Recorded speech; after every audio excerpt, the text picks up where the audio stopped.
And I get a call from a potential client. And he says to me, George, we are a classic Pareto principle company. We're a sales company, and 80% of our sales come from 20% of our salespeople, and 20% of our sales come from 80% of our salespeople. How can what you do help us reverse these? He's calling me to try and solve this problem that has been around for 120 years. What that means is he has called everyone else in the book. And the conversation with that guy never left my mind. The Pareto principle. And I started researching it. So let me show you.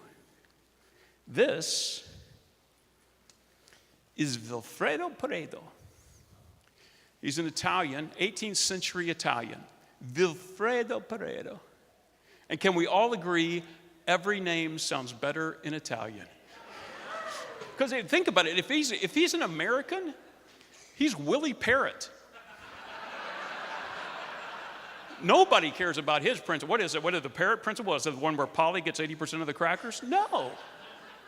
So I start researching this 80-20 thing, and the deeper I dig, the more fascinating it becomes. He originally discovered this when he was researching the distribution of wealth in Italy. 80% of the people had 20% of the wealth, 20% of the people had 80% of the wealth. If you're in a company that has customers, 80% of your complaints are going to come from 20% of your customers. The guy that I talked to, 80% of his sales come from 20% of his sales. So then I started thinking, we're talking about people, completely diverse, different, just as unique as we can be, and yet somehow we fall so neatly into these two categories. And I thought, why is that? So the first thing I did is I eliminated all the things that both groups have in common. Okay? Intelligence, that's in both groups. Education, training, and ability, skills, even ambition is in both groups. I boiled it down to this, the difference between the 80 and the 20. The 20% do what needs to be done, when it needs to be done, on a very consistent basis. The 80% know what needs to be done, but they don't do it, and they certainly don't do it consistently. Matter of months. How have we tried to solve this 80-20 problem? Traditionally, what we've done is we bring people together like this. We bring people on stage, leaders of your company, outside experts, outside gurus, and the one thing that they all have in common, by the very fact that they can be considered leaders, experts, and gurus, is they are all guaranteed to be 20%ers. And so they are going to share concepts, tactics, plans, strategies that are going to resonate with exactly 20% of the audience. And the 80%, the people we are desperate to reach out and touch, are going to go away unfed. So here would be a really good time to ask me a question. What makes me different? I'm up here. Well, I'll tell you this. If the way that you get up on stage is because you are a 20% performer, I'm here to tell you, I'm a fraud. I am. I'm not a 20%er. Yeah. I'm an imposter. I'm a fake.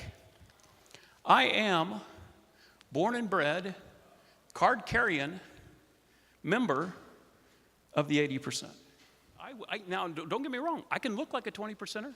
I can sound like a 20%er. I can do everything a 20%er does except be consistent. You know?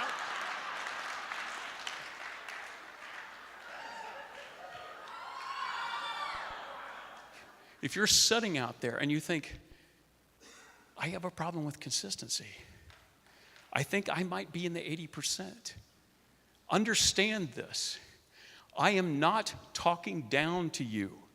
I'm there. I'm you. I get it. I get the frustration that comes from knowing what you want to do and for some damn reason not being able to take consistent action. I have lived that. I get it. And I'm going to tell you this. There is nothing wrong with you. You don't have to be fixed. You're not broken. We are just literally, and I'm going to make a strong case for this, we are wired differently. We have been given for year after year, we've been given the wrong user's manual.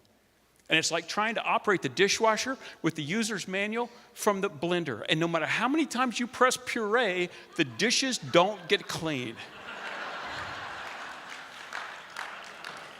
What it's about. I am here to suggest that there is an answer to 80% inconsistency.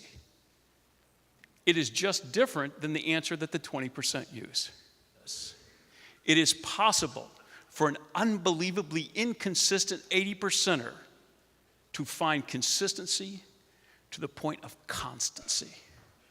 Think about what a difference that could make in your life, in your relationships, in your business. I'm telling you, we're gonna get there.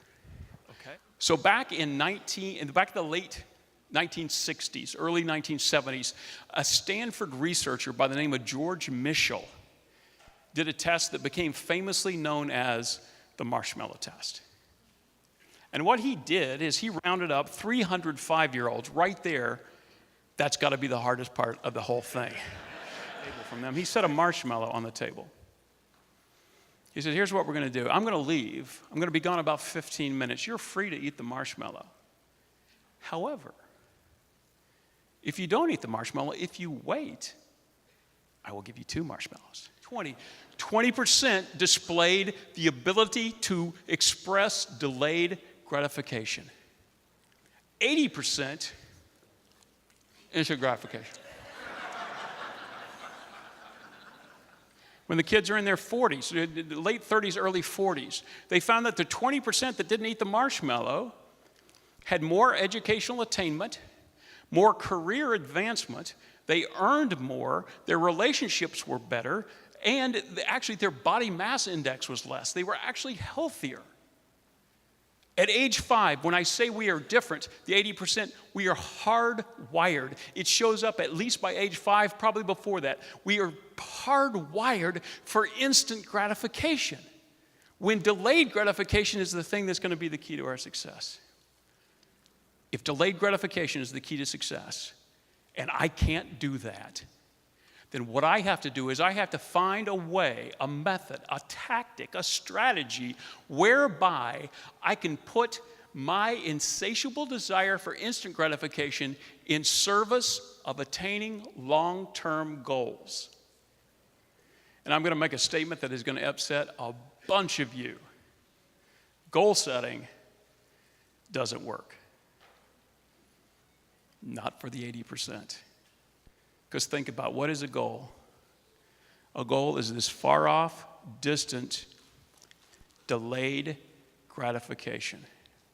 What are we good at? Not that.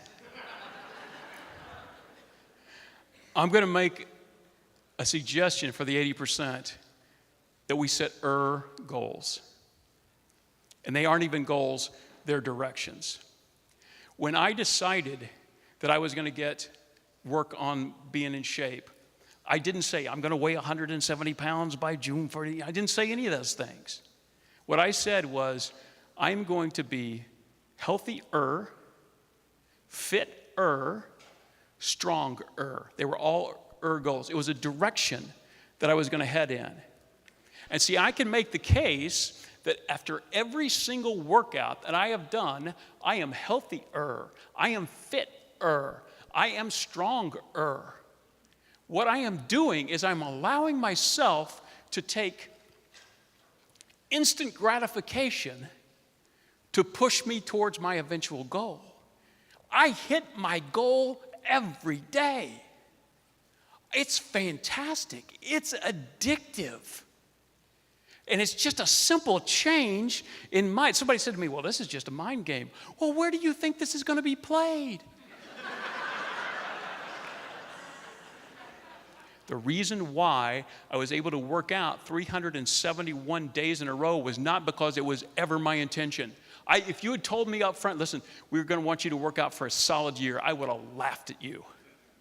No. Do you have any idea my travel schedule? Do you know what I get sick a lot. No.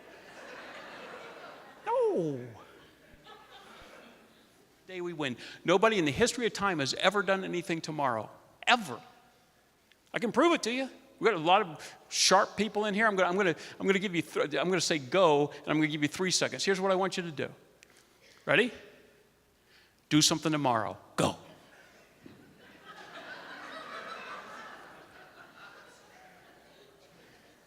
No one in the history of time has ever done anything tomorrow. We just have to win today. Today is the only day that counts. So what I'm suggesting, instead of motivation and trying to motivate people, let's help people develop momentum. Motivation is a feeling. Momentum is a force. So where do we get momentum from? Momentum is nothing but a mass of consistent action. A little over a year ago, I come across an interview with Jerry Seinfeld. You know, I've got a little bit of connection, so I'm like, I read that. And he was talking about some kid that came up to him and said, how do I get to be Jerry Seinfeld? He said, okay, first of all, that's not the goal. But I will tell you how I did what I did. He said, first of all, I set a goal. And my goal was not to have my own TV show. My goal was not to have 43 Porsches in a warehouse in the big place on Long Island. That was not my goal. My goal was to be a better comic. Goal. Better comic. And he said, I am going to write jokes every day. So what he did is he got a little calendar, and he wrote jokes the first day. And he made a little X. Yeah. And he wrote jokes the second day. And he made an X.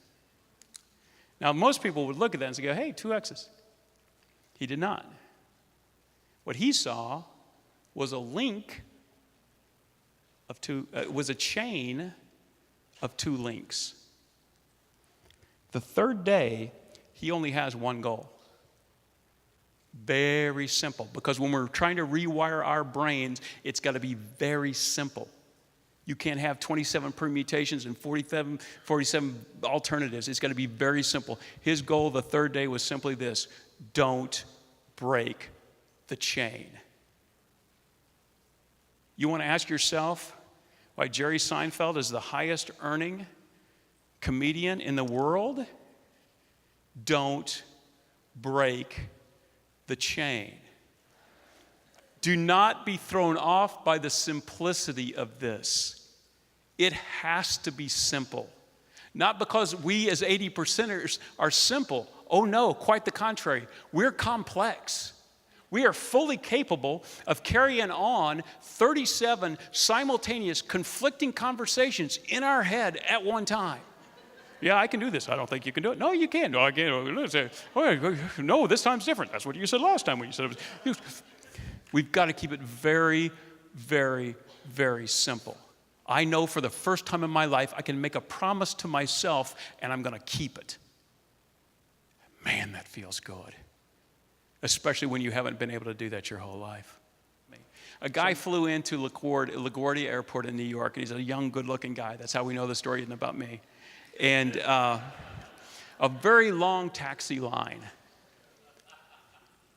30, 40-minute taxi line. In front of him was a gorgeous woman. And they had a conversation, and they kind of did that first connecting thing where you haven't begun anything, but you've kind of begun something. And it gets up to the front of the line. She gets in a cab. She starts to pull away. It stops. Window comes down. She says to him, do you want to share a cab into the city? And he's like, oh, that would be so great. Where are you going? She goes, I'm going downtown. He goes, I'm going uptown. But thank you so much for asking. I appreciate that. That's very nice. Okay. Window goes up. Cab pulls up. Another couple feet, stops. Window comes down. And she looks at him and she says, you know, for the rest of your life, you're going to wonder what would have happened. And I'm telling you now, if you do not leap on this, if you do not try this, if you do not give this a chance, for the rest of your life, you're going to wonder what would have happened. Thank you so much. What a pleasure it's been. Thank you.